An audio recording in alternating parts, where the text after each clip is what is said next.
ओ माई मेरी क्या फिक्र तुझे, क्यों आंख से दरिया बहता है। तू कहती थी तेरा चांद हूं मैं और चांद हमेशा रहता है। तेरी मिट्टी में मिल जावा गुल बन के मैं खिल जावा, इतनी सी है दिल की आरज़ू तेरी नदियों। Good morning students, I am Rajendra Shiva from Pragya academy Gangapur city. अब तक हमने पढ़ा ज्योमेट्रिकल आइसोमेरिज्म ज्यामिति समाव्यवस्था। आज हम पढ़ेंगे प्रकाशिक समाव्यवस्था। क्लियर? तो प्रकाशिक समाव्यवस्था ऑप्टिकल आइसोमेरिज्म, इसको पढ़ने के लिए पहले हम पढ़ते हैं कुछ परिभाषाएं। तो बात करें अपन कुछ परिभाषाओं की, तो यहाँ पे हम पढ़ेंगे कुछ महत्वपूर्ण परिभाषाएं। महत्वपूर्ण परिभाषाएं, तो देखिएगा सबसे पहली परिभाषा आती है एक वर्णी प्रकाश। एक वर्णी प्रकाश की, तो बेटा एक वर्णी प्रकाश का मतलब है, वर्ण का मतलब होता है रंग, मतलब एक रंग का प्रकाश। तो हम जानते हैं जो सूर्य का प्रकाश होता है उस सूर्य के प्रकाश को हम कहते हैं सफेद प्रकाश, श्वेत प्रकाश कहते हैं। उस श्वेत प्रकाश में 7 रंग होते हैं। कौन कौन से? बैनी, है, पीनाला, ये 7 रंग होते हैं सूर्य के प्रकाश में। बैंगनी, नीला, आसमानी, हरा, पीला, नारंगी और लाल। अब इन रंगों में से यदि मैं किसी एक रंग के प्रकाश को पृथक कर लूं, क्लियर है, सेपरेट कर लूं, तो कहलाता है आपके एक वर्णी प्रकाश। एक वर्णी प्रकाश का मतलब क्या है? ऐसा श्वेत प्रकाश जिसमें एक प्रकार की तरंगदैर्घ्य उपस्थित होती हैं, उन्हें हम कहते हैं एक वर्णी प्रकाश। कोई कंफ्यूजन? तो कहलाता है आपका एक वर्णी प्रकाश कहलाता है। कोई दिक्कत है तो आप बताइएगा। क्लियर? एक वर्णी प्रकाश के बाद बात करें अपन निकोल प्रिज्म की, कि निकोल प्रिज्म क्या होता है वो देखिएगा। तो निकोल प्रिज्म बनता है कैल्साइट का। किसका बनता है? कैल्साइट का बनता है, जो कि एक CaCO3 का क्रिस्टलीय रूप होता है। क्या होता है? कैल्साइट CaCO3 का क्रिस्टलीय रूप होता है। तो ये है निकोल प्रिज्म और एक वर्णी प्रकाश। अब आता है आपके समतल ध्रुवित प्रकाश। तीसरी परिभाषा क्या आती है आपके? समतल ध्रुवित प्रकाश। इसे इंग्लिश में बोलते हैं अपन प्लेन पोलराइज्ड लाइट, PPL। तो समतल ध्रुवित प्रकाश का मतलब क्या है, क्या परिभाषा है? तो समतल ध्रुवित प्रकाश की परिभाषा है वह एक वर्णी प्रकाश जिसकी तरंगे एक ही तल में कंपन करती है। क्या बोला मैंने? वह एक वर्णी प्रकाश जिसकी तरंगे एक ही तल में कंपन करती हैं, वो कहलाता है आपके समतल ध्रुवित प्रकाश। क्या कहलाता है वो? समतल ध्रुवित प्रकाश कहलाता है, PPL कहते हैं। कैसे? जैसे आपने यहाँ पर ये एक वर्णी प्रकाश ले लिया, तो जो सूर्य का प्रकाश है वो आप जानते हैं कि सारे तलों में कंपन करता है। क्लियर? और जब इस एक वर्णी प्रकाश को मैंने निकोल प्रिज्म में से गुजारा, तो गुजारने पर जो प्रकाश प्राप्त होगा उसकी तरंगे एक ही तल में कंपन करेंगी, ऐसे। क्लियर? और जब इसकी तरंगे एक ही तल में कंपन करती हैं तो इसे कहते हैं समतल ध्रुवित प्रकाश। समतल ध्रुवित प्रकाश का मतलब क्या है? वह एक वर्णी प्रकाश जिसकी तरंगे एक ही तल में कंपन करती हैं, समतल ध्रुवित प्रकाश कहलाता है। क्या कहलाता है आपका? समतल ध्रुवित प्रकाश कहलाता है, PPL कहलाता है। क्लियर? अब बात करें अपन प्रकाशिक सक्रियता की या ध्रुवण घूर्णकता की। चौथी परिभाषा क्या आएगी? ध्रुवण घूर्णकता या प्रकाशिक सक्रियता, ये चौथी परिभाषा है। तो ध्रुवण घूर्णकता का मतलब क्या है? हम कहते हैं कि सर वे पदार्थ जो समतल ध्रुवित प्रकाश के तल को घुमा देते हैं। क्या बोला मैंने? वे पदार्थ जो समतल ध्रुवित प्रकाश के तल को घुमा देते हैं ध्रुवण घूर्णक पदार्थ कहलाते हैं। और इस घटना को हम ध्रुवण घूर्णकता कहते हैं। मतलब क्या है? जैसे हमारा समतल ध्रुवित प्रकाश है, इस समतल ध्रुवित प्रकाश को हम गुजारते हैं किसी पदार्थ में से, तो ये एक नलिका है, इसमें हमने पदार्थ भर लिया और इस पदार्थ के विलयन में से समतल ध्रुवित प्रकाश को गुजारा। अब गुजारने पर यदि इस समतल ध्रुवित प्रकाश का तल परिवर्तित हो जाता है, क्या बोला मैंने, समतल ध्रुवित प्रकाश का तल परिवर्तित हो जाता है, तो इस पदार्थ को कहते हैं ध्रुवण घूर्णक पदार्थ। क्या कहते हैं, ध्रुवण घूर्णक पदार्थ। और यदि इस समतल ध्रुवित प्रकाश का तल में कोई परिवर्तन नहीं होता, मतलब तल जो है वो अपरिवर्तित रहता है, तो कहलाता है ध्रुवण अघूर्णक पदार्थ। क्या कहलाता है वो, ध्रुवण अघूर्णक पदार्थ। अगर ये ऐसे कैसे आ जाता, मान लो इसमें कोई चेंज नहीं होता, जैसा तल था वैसा ही वैसा आ गया, तो ये कहलाता है ध्रुवण अघूर्णक। क्या कहलाता है, ध्रुवण अघूर्णक, और ये कहलाता है आपके ध्रुवण घूर्णक। क्लियर। तो ये दो हैं, एक ध्रुवण घूर्णक है और एक ध्रुवण अघूर्णक है। तो जो प्रकाशिक सक्रिय है उसे तो हम कहते हैं ध्रुवण घूर्णक, और जो प्रकाशिक अक्रिय है उसे हम कहते हैं ध्रुवण अघूर्णक। तो ध्रुवण घूर्णक पदार्थ कौन होते हैं, ध्रुवण घूर्णक पदार्थ वो होते हैं जो समतल ध्रुवित प्रकाश के तल को घुमा देते हैं, और ध्रुवण अघूर्णक पदार्थ कौन होते हैं जो समतल ध्रुवित प्रकाश के तल को परिवर्तित नहीं करते, वो ध्रुवण अघूर्णक पदार्थ कहलाते हैं। क्लियर है। और इस घटना को हम कहते हैं ध्रुवण घूर्णकता। क्या बोलते हैं बेटा, ध्रुवण घूर्णकता। अब हम बात करें ध्रुवण घूर्णक पदार्थ जो होते हैं वो दो प्रकार के होते हैं। भाई क्या बोला मैंने, ध्रुवण घूर्णक पदार्थ जो होते हैं वो दो प्रकार के होते हैं। एक तो होता है आपके दक्षिण ध्रुवण घूर्णक पदार्थ, और एक होता है आपके वाम ध्रुवण घूर्णक पदार्थ। तो एक तो होता है दक्षिण ध्रुवण घूर्णक पदार्थ और एक होता है वाम ध्रुवण घूर्णक पदार्थ। हम यहाँ बात करें दक्षिण ध्रुवण घूर्णक पदार्थ की, तो दक्षिण ध्रुवण घूर्णक पदार्थ का मतलब क्या है, वे पदार्थ जो समतल ध्रुवित प्रकाश के तल को दाईं ओर घुमा देते हैं, घड़ी के सुई की दिशा में घुमा देते हैं, वो कहलाते हैं दक्षिण ध्रुवण घूर्णक पदार्थ। मतलब ये इस समतल ध्रुवित प्रकाश के तल को इधर की ओर घुमाएंगे दाईं ओर, और जो समतल ध्रुवित प्रकाश के तल को दाईं ओर घुमाता है वो कहलाता है आपके दक्षिण ध्रुवण घूर्णक पदार्थ। क्लियर। इसे रिप्रेजेंट करते हैं हम स्मॉल डी या प्लस से। किससे रिप्रेजेंट करते हैं, स्मॉल डी या प्लस से रिप्रेजेंट करते हैं। और वे पदार्थ जो समतल ध्रुवित प्रकाश के तल को, ये तल है, इस तल को इन्होंने ये बाईं ओर घुमा दिया, लेफ्ट हैंड साइड घुमा दिया, एंटी क्लॉकवाइज घड़ी के सुई की विपरीत दिशा में घुमा दिया, तो ये पदार्थ कहलाता है आपके वाम ध्रुवण घूर्णक पदार्थ। क्या कहलाएगा, वाम ध्रुवण घूर्णक पदार्थ। इसे रिप्रेजेंट करते हैं हम स्मॉल एल या माइनस से। क्लियर। तो एक तो होता है दक्षिण ध्रुवण घूर्णक पदार्थ और एक होता है वाम ध्रुवण घूर्णक पदार्थ। दक्षिण ध्रुवण घूर्णक का मतलब क्या है, वे पदार्थ जो समतल ध्रुवित प्रकाश के तल को दाईं ओर घुमा दे, दाईं ओर का मतलब अपने सीधे हाथ की ओर, और वे पदार्थ जो समतल ध्रुवित प्रकाश के तल को बाईं ओर घुमा दे, बाईं ओर मतलब अपने उल्टे हाथ की ओर घुमा दे, वो वाम ध्रुवण घूर्णक, और जो सीधे हाथ की ओर घुमा दे वो दक्षिण ध्रुवण घूर्णक पदार्थ कहलाते हैं। दक्षिण ध्रुवण घूर्णक को डी से या प्लस से रिप्रेजेंट करते हैं और वाम ध्रुवण घूर्णक को एल से या माइनस से रिप्रेजेंट करते हैं। कोई कंफ्यूजन। चलिए तो अब देखिएगा बेटा, आप यहाँ पे हम बात करें कि एक शब्द आता है रैसमिक मिश्रण। क्या आता है, रैसमिक मिश्रण। तो हम बात कर रहे हैं हम यहाँ पर रैसमिक मिश्रण। आप क्या करेंगे, इन परिभाषाओं को समझेंगे, बाकी इनका जो पीडीएफ है वो मैं आपको फोन पे भेज दूंगा, आप उसको उतार लीजिएगा, बाकी समझना यहाँ से है। तो हम बात करें रैसमिक मिश्रण की कि सर रैसमिक मिश्रण क्या होता है।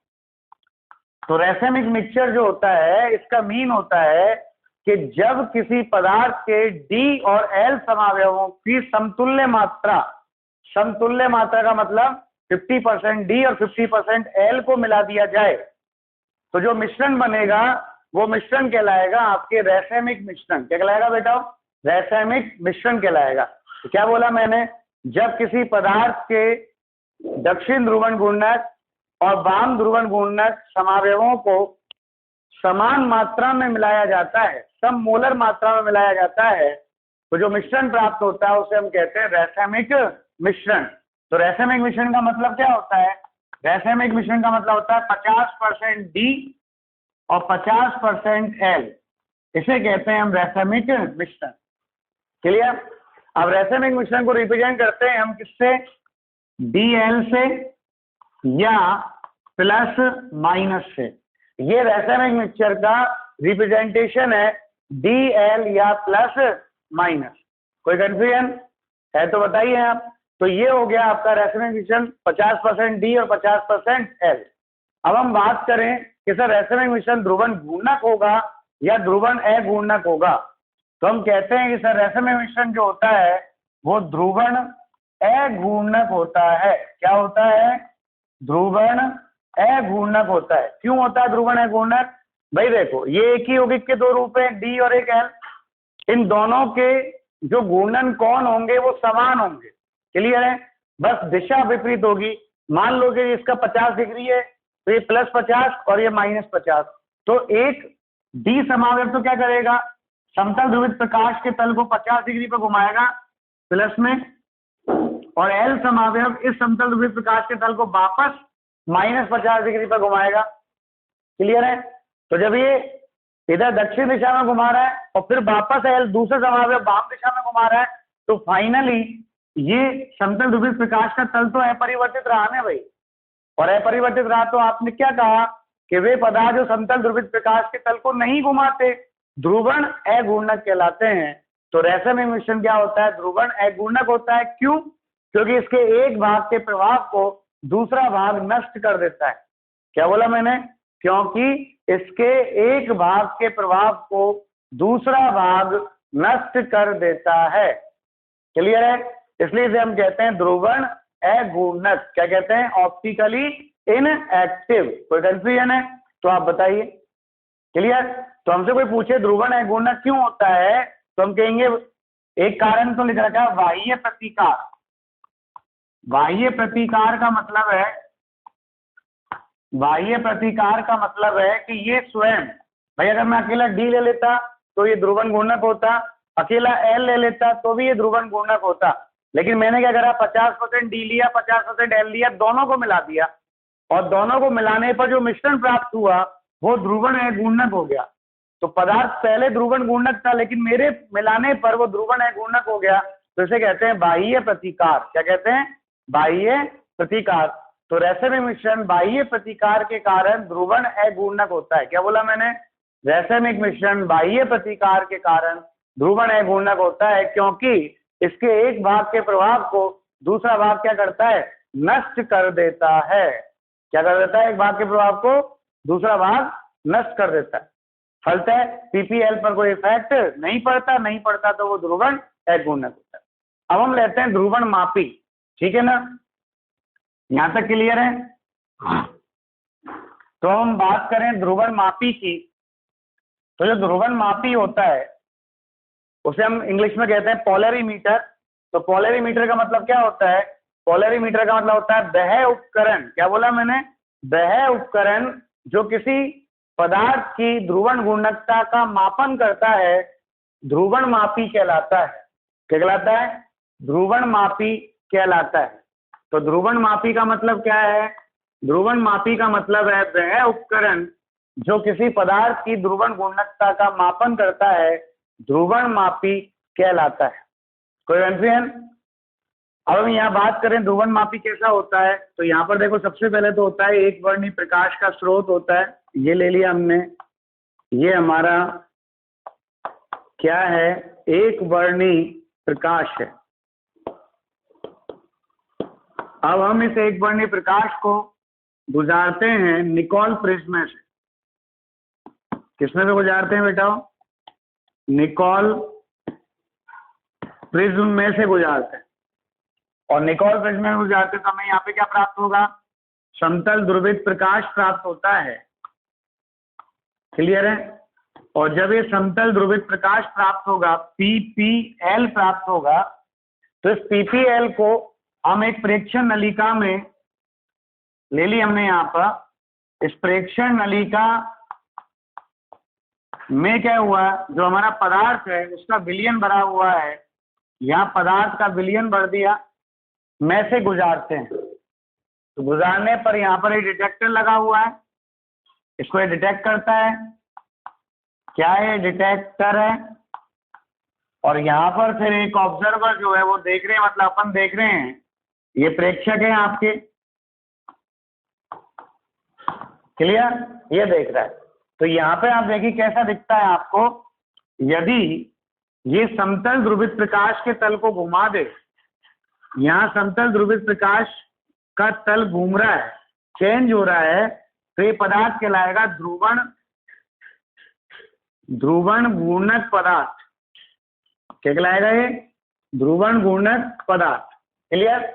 और यदि ये जैसा कि जैसा समतल ध्रुवित प्रकाश आ गया, पीपीएल जैसा कि जैसा आ गया, तो ये कहलाता है ध्रुवण अघूर्णक पदार्थ।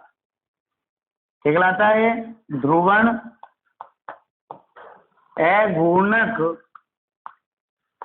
पदार्थ कहलाता है, क्लियर। अब हमने कहा था कि ध्रुवण घूर्णक पदार्थ दो प्रकार का होता है, एक दक्षिण ध्रुवण घूर्णक और एक वाम ध्रुवण घूर्णक। तो जब ये पीपीएल का तल दाईं ओर घूमता है ऐसे, तो ये कहलाएगा आपके दक्षिण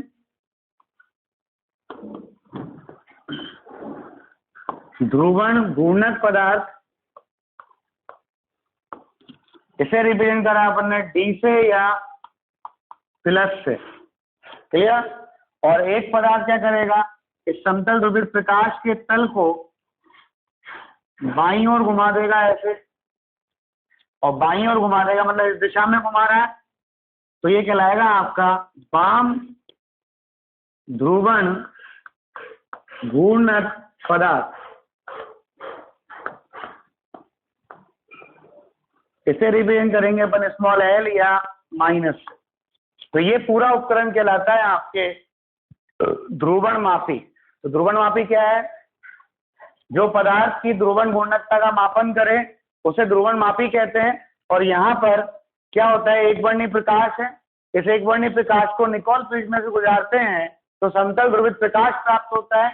और जब इस समतल ध्रुवित प्रकाश को प्रेक्षण नलिका में भरे हुए पदार्थ में से गुजारते हैं, तो यहाँ पर हम जब डिटेक्टर में देखते हैं, तो यदि समतल ध्रुवित प्रकाश का तल अपरिवर्तित रहता है तो ध्रुवण अघूर्णक है, और यदि वो परिवर्तित हो जाए तो ध्रुवण घूर्णक पदार्थ। अभी समतल ध्रुवित प्रकाश के तल को दो दिशा में घुमा सकता है, एक तो दाईं ओर राइट हैंड साइड, तब तो कहलाएगा दक्षिण ध्रुवण घूर्णक पदार्थ। इसे रिप्रेजेंट करेंगे स्मॉल डी या प्लस से। और एक घुमा दे ये बाईं ओर, मतलब लेफ्ट हैंड साइड, तो इसे कहते हैं वाम ध्रुवण घूर्णक पदार्थ, और इसे रिप्रेजेंट करते हैं स्मॉल एल या माइनस से। कोई कंफ्यूजन है तो आप बताइएगा। ये है आपके ध्रुवण घूर्णक पदार्थों के प्रकार, कोई दिक्कत है तो आप बताइएगा, क्लियर। चलिए अब हम लेते हैं घूर्णन कोण के बारे में। किसके बारे में लेते हैं, घूर्णन कोण के बारे में। तो घूर्णन कोण क्या होता है वो देखिएगा। अब हम बात करते हैं घूर्णन कोण। तो घूर्णन कोण इसे रिप्रेजेंट करते हैं अल्फा से। तो आप देखिएगा ये समतल ध्रुवित प्रकाश का तल था, जब हमने इसको पदार्थ में से गुजारा, और पदार्थ में से गुजारने पर यदि इस प्रकाश का जो तल था ये तल घूम गया, तो जिस कोण पर घूम रहा है वही कोण कहलाएगा आपके घूर्णन कोण। क्लियर है, क्या कहलाता है वो, घूर्णन कोण। तो आप क्या कहेंगे, वह अंश जिस पर समतल ध्रुवित प्रकाश का तल घूमता है, क्लियर है, वो कहलाता है आपके घूर्णन कोण। क्लियर है, अरे क्लियर है, कोई प्रॉब्लम। तो ये होता है आपके घूर्णन कोण, इसे रिप्रेजेंट करते हैं अल्फा से। क्लियर है। तो किसी पदार्थ के द्वारा समतल ध्रुवित प्रकाश के तल को जितने डिग्री पर घुमाया जाता है उसे उस पदार्थ का घूर्णन कोण कहते हैं। इसे हम अल्फा से रिप्रेजेंट करते हैं। क्लियर। अब हम बात करें, यहाँ जो सबसे स्पेशल आएगा वो आएगा विशिष्ट घूर्णन। क्या आएगा, विशिष्ट घूर्णन, जो कि प्रत्येक पदार्थ का फिक्स होता है, स्पेशल होता है। क्लियर है, वो चेंज नहीं होता। तो विशिष्ट घूर्णन क्या होता है, इसको ढंग से पढ़िएगा, इसमें न्यूमेरिकल आता है। तो हम यहाँ बात करें विशिष्ट घूर्णन की, विशिष्ट घूर्णन को कहते हैं अपन अल्फा लैम्बडा टी। क्लियर? तो विशिष्ट घूर्णन क्या होता है? विशिष्ट घूर्णन होता है किसी पदार्थ की ध्रुवण घूर्णकता का मापन जो किया जाता है वो विशिष्ट घूर्णन के रूप में किया जाता है। क्या कहा मैंने? किसी पदार्थ की ध्रुवण घूर्णकता का मापन जो हम करते हैं वो विशिष्ट घूर्णन के रूप में करते हैं, और इसे हम रिप्रेजेंट करते हैं अल्फा लैम्बडा टी से। तो अल्फा लैम्बडा टी का जो सूत्र होता है वो होता है अल्फा ऑब्जर्व्ड, मतलब अल्फा प्रेक्षित बट्टे एल इंटू सी। यहाँ लैम्बडा जो है वो क्या कहलाता है? आपके पीपीएल, समतल ध्रुवित प्रकाश का तरंग दैर्ध्य है, तरंग दैर्ध्य है। टी जो है वो विलयन का ताप है, विलयन का ताप है, और एल जो है वो क्या है? प्रेक्षण नलिका की लंबाई है, प्रेक्षण नलिका की लंबाई है जो डेसीमीटर में होती है, और जो सी है वो क्या है? विलयन की सांद्रता है। क्या है भाई? विलयन की सांद्रता है जो हमेशा ग्राम प्रति एमएल में होगी, और ग्राम प्रति एमएल का मतलब क्या है? आपके डेंसिटी हो गया ना भाई, जिसको हम डेंसिटी भी लिख सकते हैं। और अल्फा प्रेक्षित जो आता है वो है आपके प्रेक्षित घूर्णन कोण। क्या है भाई? प्रेक्षित घूर्णन कोण। क्लियर? तो हम यहाँ पे पहले सांद्रता को घनत्व से परिवर्तित कर दें या प्रतिस्थापित कर दें। सूत्र क्या बन गया? अल्फा प्रेक्षित बट्टे एल इंटू डी। क्लियर? ये बन गया। अब हम यहाँ पे इसकी परिभाषा निकालते हैं कि परिभाषा क्या आएगी। तो हमने कहा कि सर यदि एल बराबर 1 डेसीमीटर हो और सी बराबर 1 ग्राम पर एमएल हो, क्या हो? सी बराबर 1 ग्राम पर एमएल हो, तो यहाँ पर अपन बात करें, यहाँ मान रख दें एल का मान 1 डेसीमीटर, सी का मान 1 ग्राम पर एमएल, तो अल्फा लैम्बडा टी जो आएगा वो कितना आएगा? अल्फा प्रेक्षित के बराबर आएगा। क्लियर?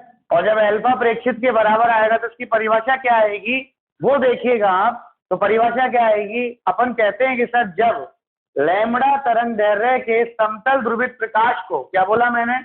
लैम्बडा तरंग दैर्ध्य के समतल ध्रुवित प्रकाश को यदि 1 डेसीमीटर लंबी प्रेक्षण नलिका में भरे हुए 1 ग्राम प्रति एमएल विलयन में से गुजारा जाता है। क्या बोला मैंने? जब लैम्बडा तरंग दैर्ध्य वाले समतल ध्रुवित प्रकाश को 1 डेसीमीटर लंबी प्रेक्षण नलिका में भरे हुए 1 ग्राम प्रति एमएल सांद्रता वाले विलयन में से गुजारा जाता है, तो जो प्रेक्षित घूर्णन कोण होता है वही उसका विशिष्ट घूर्णन कहलाता है। क्या कहलाता है? वही उसका विशिष्ट घूर्णन कहलाता है, और इसे रिप्रेजेंट करते हैं हम अल्फा लैम्बडा टी से। क्लियर है? ये तो हो गया विशिष्ट घूर्णन की परिभाषा। क्या परिभाषा है? कि जब लैम्बडा तरंग दैर्ध्य वाले समतल ध्रुवित प्रकाश को 1 डेसीमीटर लंबी प्रेक्षण नलिका में भरे हुए 1 ग्राम प्रति एमएल सांद्रता वाले विलयन में से गुजारा जाता है, तो प्राप्त घूर्णन कोण, मतलब प्रेक्षित घूर्णन कोण ही विशिष्ट घूर्णन कोण कहलाता है। इसे अल्फा लैम्बडा टी से रिप्रेजेंट करते हैं। कोई कंफ्यूजन? अब हम बात करें इसको प्रभावित करने वाले कारक। तो अपन बात कर रहे हैं यहाँ पर विशिष्ट घूर्णन को, विशिष्ट घूर्णन को प्रभावित करने वाले कारक। क्लियर? अब लास्ट टॉपिक है आज का। तो विशिष्ट घूर्णन को प्रभावित करने वाले कारक की हम बात करें तो पहला कारक है प्रयुक्त समतल ध्रुवित प्रकाश का तरंग दैर्ध्य। तो पहला कारक तो क्या है? प्रयुक्त समतल ध्रुवित प्रकाश का तरंग दैर्ध्य। क्लियर? दूसरा कारक है विलयन का तापमान, विलयन का तापमान। तीसरा कारक है प्रेक्षण नलिका की लंबाई, प्रेक्षण नलिका की लंबाई। चौथा कारक है आपके विलयन की सांद्रता। चौथा कारक क्या है आपके विलयन की सांद्रता। और पांचवा कारक है आपके विलेय की प्रकृति। जो ये विलेय भरापन है, इसमें पदार्थ भरा उस पदार्थ की प्रकृति, तो विलेय की प्रकृति। ये है आपके विशिष्ट घूर्णन को प्रभावित करने वाले कारक। अब हम बात करें आणविक घूर्णन। तो आणविक घूर्णन क्या होता है? कुछ नहीं है आणविक घूर्णन, सिंपल सा टॉपिक है। आणविक घूर्णन, इसे हम रिप्रेजेंट करते हैं कैपिटल एम से। कौन सा घूर्णन है? आणविक घूर्णन। आणविक घूर्णन का मतलब होता है विशिष्ट घूर्णन, और जब विशिष्ट घूर्णन को हम गुना करते हैं किससे? अणुभार से, तो वो कहलाता है आपके आणविक घूर्णन। तो विशिष्ट घूर्णन अल्फा लैम्ब्डा टी, इसको गुना किया अनुभार मतलब कैपिटल एम से, और आणविक घूर्णन को रिप्रेजेंट करते हैं कैपिटल एम को ब्रैकेट में बंद कर। तो आणविक घूर्णन का मतलब क्या होता है? जब किसी पदार्थ के विशिष्ट घूर्णन कोण को हम अनुभार से गुना कर दें तो उसे कहते हैं हम आणविक घूर्णन। क्या कहते हैं उसे? आणविक घूर्णन कहते हैं। कोई कंफ्यूजन है क्या बेटा? ये कहलाता है आपके आणविक घूर्णन। कोई दिक्कत हो तो बताइए। क्लियर है? कोई प्रॉब्लम है सारी परिभाषाओं में? दिक्कत है तो आप बोलिए। ठीक है ना बेटा? थैंक